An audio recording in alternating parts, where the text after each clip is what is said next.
Look out in the street there. You know what you don't see? My car, because I had to sell it to pay the lawyer I hired when I got busted for drunk driving. You know what else you don't see? My girlfriend, who decided that a guy with no car and no license and no money was no fun. And hey, you know what else you don't see? You don't see me leaving for work in the morning, because I missed so much time with court and everything that I got fired. Drive sober or get pulled over. Paid for by the National Highway Traffic Safety Administration. Blog Talk Radio.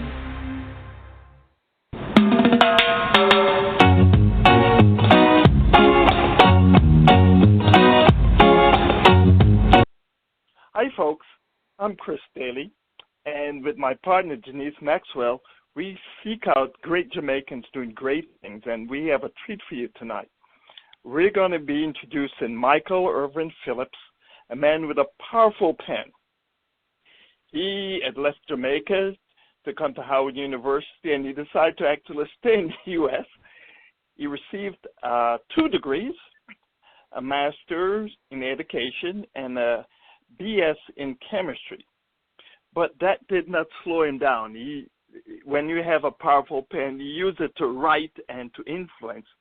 And his book, Leave the Rat Race to the Rats, a sequel to his previous book, Boycott Money and to Save Your Soul, launching the Goodwill Revolution. The first book launched the Goodwill Revolution, which this one applied to it. Previous works is that of poems for husband and other underdogs, a compilation and publishing of portrait books, Bitten by Bonzo, and Living in Constant Spring. However, most recently, he has spent his time as a one-man production of Hot Collar Loop, a newsletter about Caribbean news and views.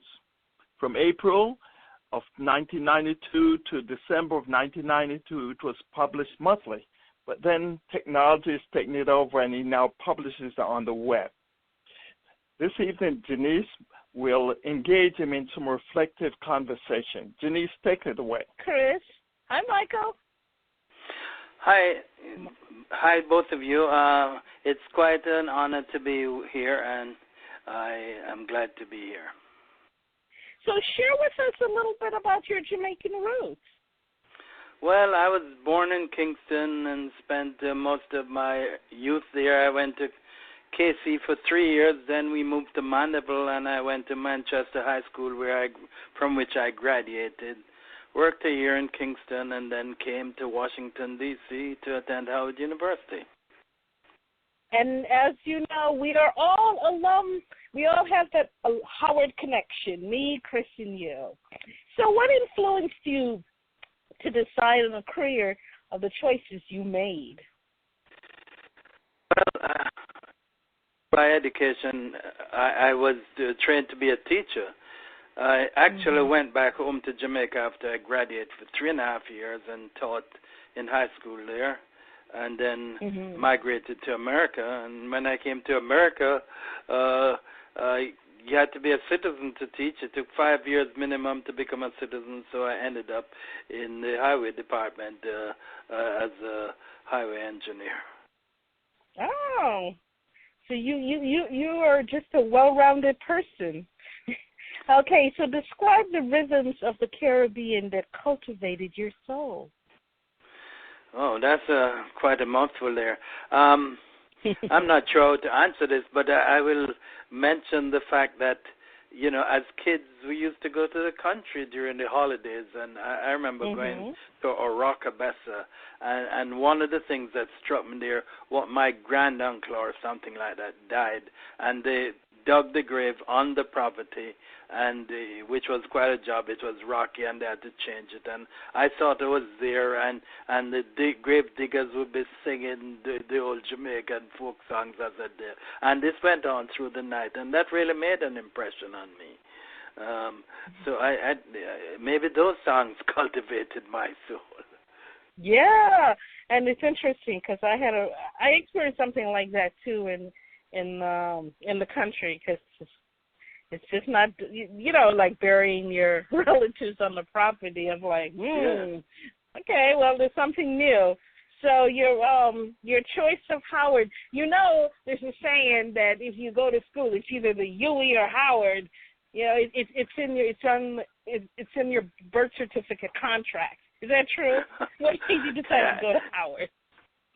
Well, Howard had a reputation already in Jamaica, and then my mother moved to Washington D.C., and so it seemed destiny was pointing me to Howard, and I accepted it. Although my brother and sister came ahead of me, my younger, and I was reluctant even to come to Washington D.C., but destiny drove me to Howard, and so I went. The Jamaican connection is strong at Howie, and the whole Caribbean. Yeah, the whole Caribbean. But we was kind of focusing on us. So how'd you manage your experience to a new country? Was it a culture shock, or you had some ideas about it? Well, looking back, I think it was not that much of a shock because at Howard there are many Jamaicans to cushion that shock, so it created a sort of bridge between this our culture and the American culture there. I mean, within and it the traveling to a new country is part of the important part of your education. Just that, I remember within I think 6 months of being here, I worked my way through college, and I got my first job was as a messenger for Western Union. That really got me to know the city. Riding a bicycle around Washington, D.C., that's a long time. Oh, so you were one of those couriers. Yeah, believe it or not, they still have those. I didn't know that they still have them? I mean, it's with the new electronic age. I'm talking about, I'm based in Chicago. You don't see them out in the suburbs, but you do see them in the city. They're on their bicycle, and they got the little backpack. And it's interesting because, Chicago, when it gets cold, they're still pedaling around. But it's really, I think it's because of the documents. Maybe they're sensitive documents and don't want them going through the thing. Well, we only distributed telegrams, nothing sensitive. Okay. But, of course, it was a hallmark for me, but I think it was the first job I made as much as $1 an hour. Oh, okay. When I said the curious, they have their backpacks, and they usually work with a lot of architecture firms going back and forth. That's how they do that now. We weren't sophisticated. So the concept is the method of transporting is the same. The business model has changed for different products because you have to change for the time. So I'm sure they use. The important thing about it, I got a real good view of a cross-section of Americans because all types of people get telegrams, and so that was a good introduction from that point. Yeah, that and cab drivers. So I also did that. 90%, and 90% of cabbies are foreigners. So really, you may say it's low on the totem pole in terms of status, in terms of jobs, but really that's how you get to learn a place if you drive around and learn the ins and outs. So it is a good job. It is a good gateway job for. Well, I consider driving the taxi my favorite job because I was my own boss. I had my own hours. It was a luxury. Yeah. So, how are you in a better position to create a world by leaving the rat race as in your new book? By the way, I've read your other books, and they're fantastic. And I encourage our audience to do the same. But we're focusing on the most recent book. And so how would you do that? How do you want to create a better world? Well, through your book. Well, first of all, the rat race, of course, is I think is the big problem with the world today, which is this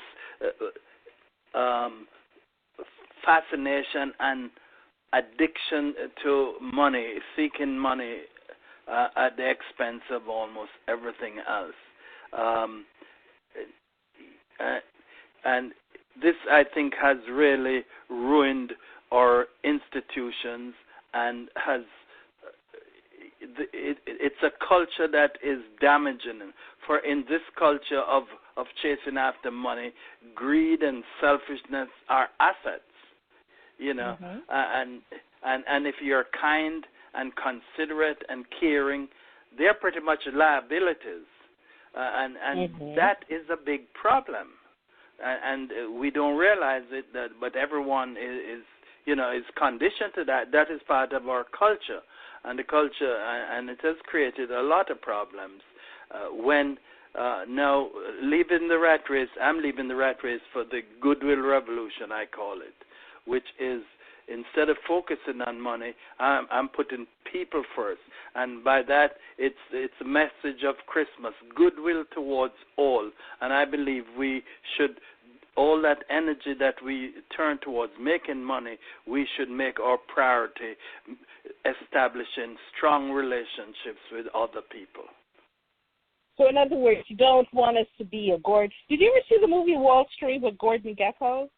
And yes, I saw that. Greed is good.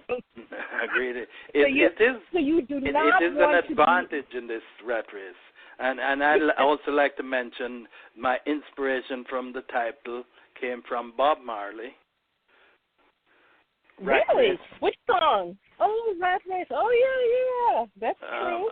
Well, he's a very influential person. It's a disgrace to see the human race in a rat race. That's the line from the Bob Marley thing, and Bob was right on target. Which I've used lots of important persons, and like Dr. Martin Luther King and Nelson Mandela as my authorities in writing this book. Now, the goodwill revolution that I talk about, and it's really it's saving the world, but I'm focusing on the ghetto, the place that needs it the most is the ghetto, and and it's based on man's inherent goodness, which I believe man is inherently good. Of course, people have deliberated that, but in my book, I think I give substantial evidence that is the case.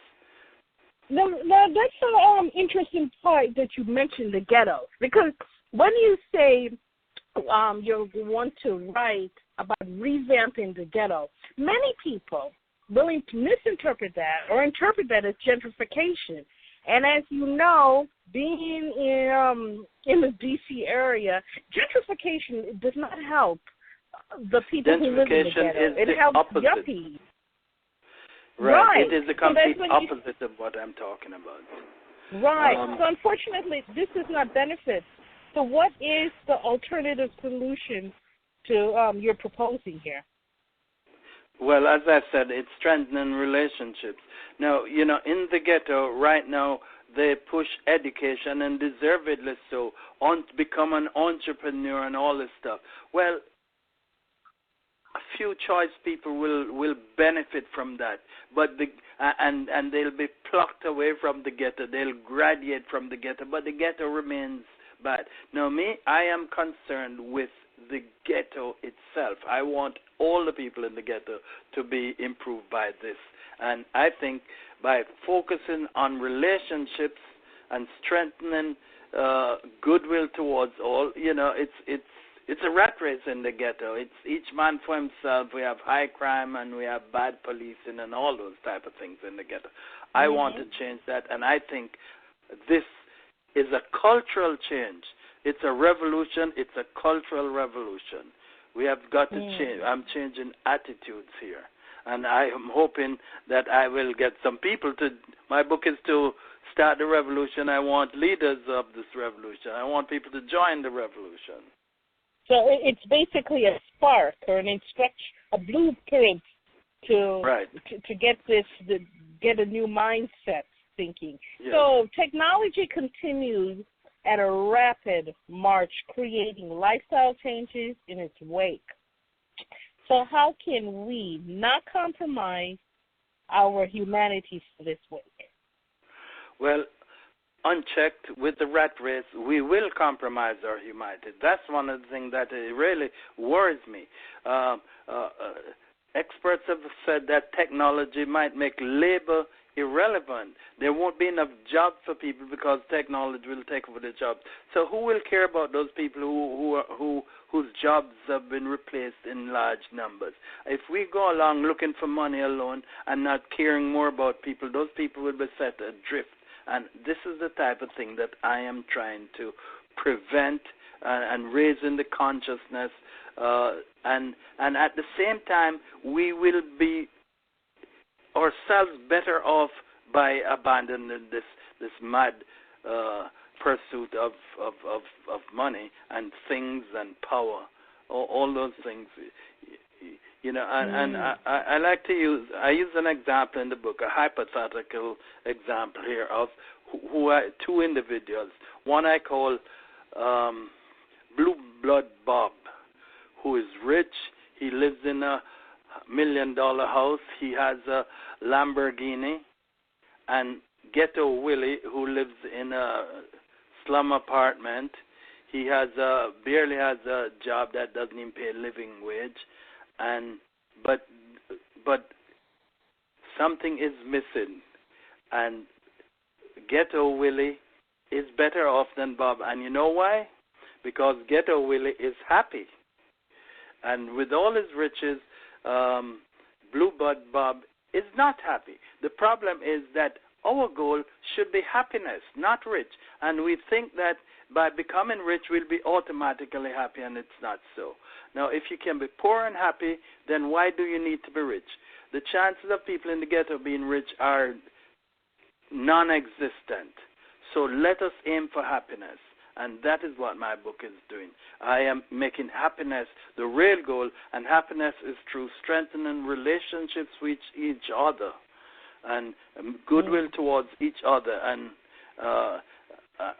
the one part, you know, I'm against retaliation, which is probably tough to imagine. That's a human trait, to be spiteful and vengeful. So it is something that we all fall short of.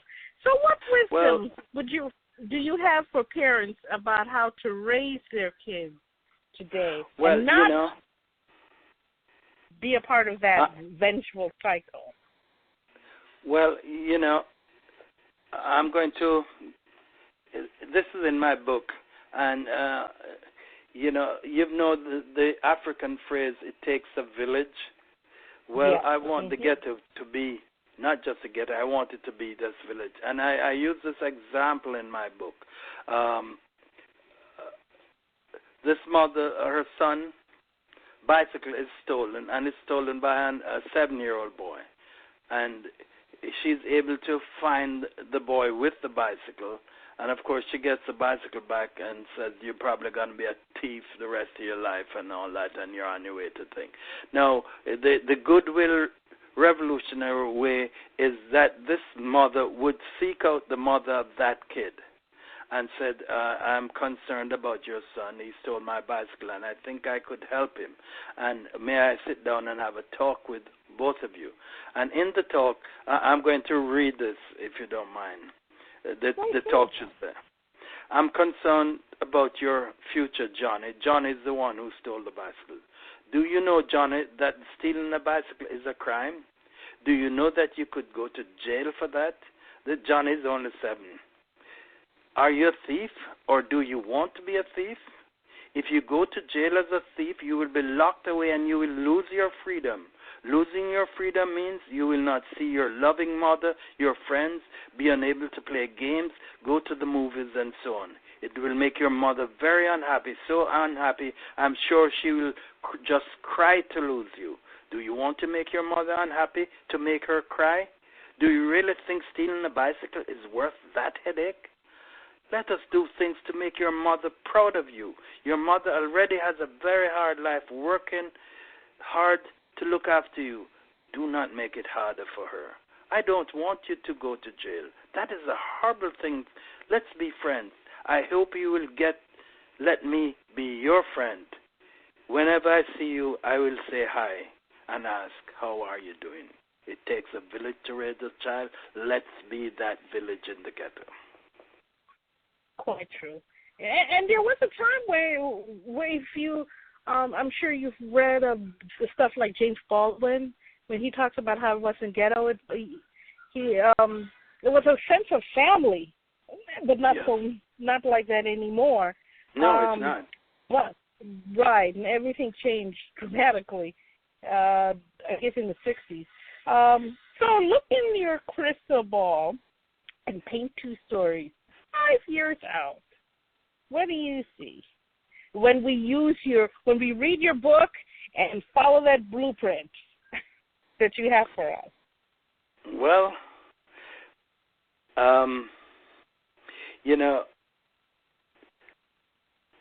it's difficult. I mean, it would be really great if my revolution would take hold. I think we would eliminate a lot of problems. I think we'd have a kind of gentle... And we're going to claim it, because there's power in the words, so we're going to all buy your book and follow your advice. Yeah, well, my aim in 5 years would be great, is to make the ghetto not only as good as the rest of the communities, but my aim is to make it better. Because if it's loaded with the goodwillists, as I call people who follow the Goodwill Revolution, we will have a happier ghetto where people look out for each other, where people don't put money first, where people care about each other, and I think that is better than these Mac mansions sprouting up and 2 people living in a 60-room house in places like that. I mean, it doesn't even make sense. We will, with people valuing other people and this, I talk about crime in it, removing crime in the ghetto, and I put the steps to do that, to use fueled also by goodwill. I don't know. My chapter on crime is the loser's game. I mean, as I said, someone who does crime,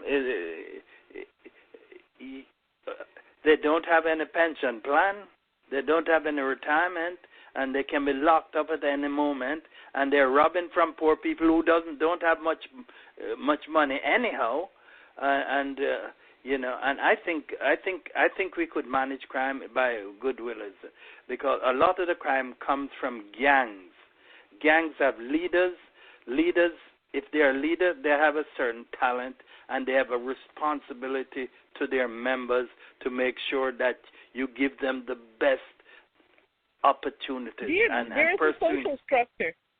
It is a social structure. When you look at these gangs, and it's kind of like a corporation. There's the CEO and vice and minions, and a lot of. But I think the gangs, they're trying. I think it's a mistake to try and break up gangs. The thing my book is doing, I am converting gangs to doing good. The thing is, people who join gangs have often been rejected, and gangs give them a sense of identity, of belonging, which their society unfortunately has not done. My objective is not to break them up, but try to get them to do good. Now, gangs have done good. In the Freddie Gray uprising that we had here in Baltimore with the police killing of that unarmed guy, during that violence, the gangs got together and tried to keep the peace.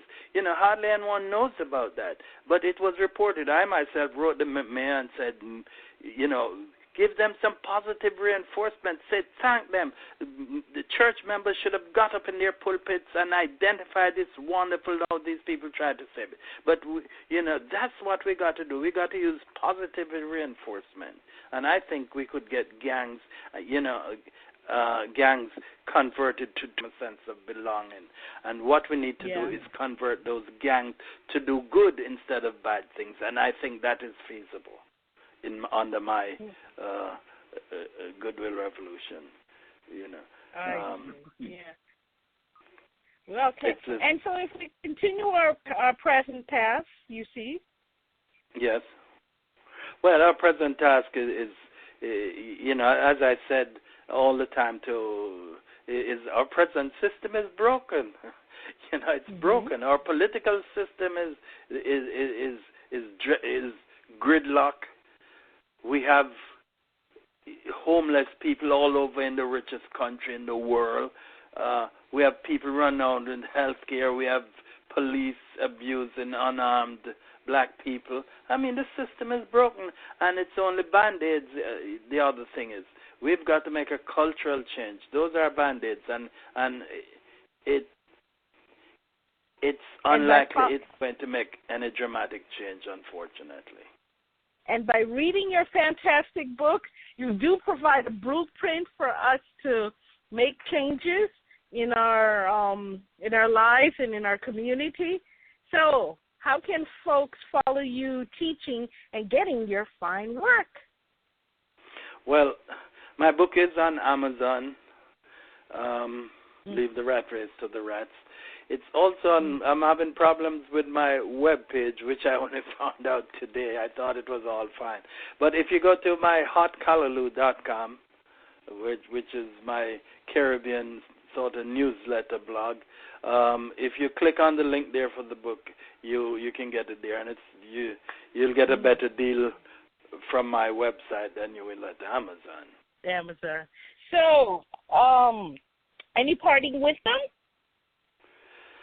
Well, I really hope we can get some leaders for the Goodwill Revolution. You know, revolution is not easy. I mean, people, the Civil Rights Revolution was some serious sacrifices and abuse that people took, and they stuck to it because they believed in what they're doing. Well, you don't have to do all this sacrifice, physical and risk physical abuse, but you have got to make a decision to give up some of those sacred cows and materialistic beliefs that we've had. Quite true. And and it's not that hard. People think it's hard, but we are bombarded with advertisement and brainwashed and all that type of stuff there like that. But it's not that hard. It's not that hard if we put our minds to it. And one of the best ways to do it is to read your book. So to learn about Jamaican Diaspora, visit JamaicanDiaspora.net. To learn more about Chris Daly, visit Digital to Grow Media. And if you visit Hot Callaloo, you will see your wonderful book. Chris and Michael, we're very happy to spend some time with you. So bye now. Bye, and it was great talking to you both. Okay.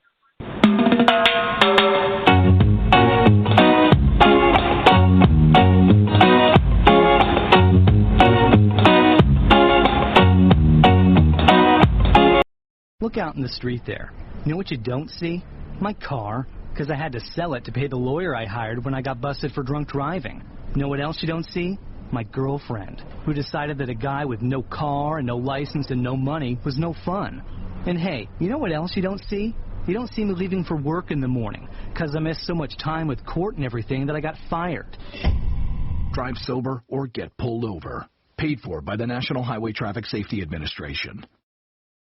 The Oscar race begins with the year's most inspiring film, Florence Foster Jenkins. At this dark moment in our history, music matters. Based on the incredible true story of the world's most unlikely singer who inspired a nation. That dame's got me happy to be alive. Critics are raving. Meryl Streep is a serious Oscar contender for her latest tour de force performance. But I'm afraid They're going to love you. You have to see to believe. this is what we live for, this moment. Florence Foster Jenkins, rated PG-13, may be inappropriate for children under 13. Now playing in theaters.